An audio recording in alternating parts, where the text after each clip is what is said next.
Janasena MLA పంతం నానాజీపై Giddalur police స్టేషన్లో వైఎస్ఆర్సీపీ నేతలు ఫిర్యాదు చేశారు. వైఎస్ఆర్సీపీ అధ్యక్షుడు వైఎస్ జగన్మోహన్ రెడ్డిపై అనుచిత వ్యాఖ్యలు చేయడాన్ని తప్పుబట్టారు. నోరు జారి మాట్లాడిన నానాజీ వెంటనే క్షమాపణ చెప్పాలని గిద్దలూరు వైఎస్ఆర్సీపీ ఇన్ఛార్జ్ నాగార్జునరెడ్డి డిమాండ్ చేశారు. పంతం నానాజీపై కఠిన చర్యలు తీసుకోవాలని పోలీసులకు ఫిర్యాదు చేశారు.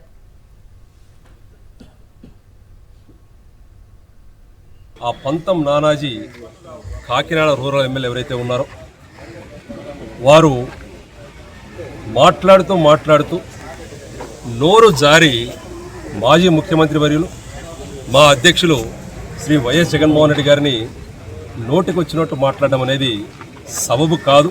ఊరికే ఎందుకని అనవసరంగా నోరు వారేసుకుంటారు. ఇది సరైన మాటల ప్రవర్తన కాదు. ఒక్కసారి నోరు జాగ్రత్తగా ఉంచుకొని అన్పార్లమెంటరీ లాంగ్వేజ్ వాడకుండా హుందాతనంగా ప్రవర్తిస్తూ ప్రజలకు సేవ చేసుకోవాల్సిందిగా జరిగిన సందర్భం ఏదైతే ఉందో దానికి ఈరోజు గిద్దలూరులో అందరం కలిసి పోలీస్ స్టేషన్కి వచ్చి కంప్లైంట్ ఇవ్వడం జరిగింది.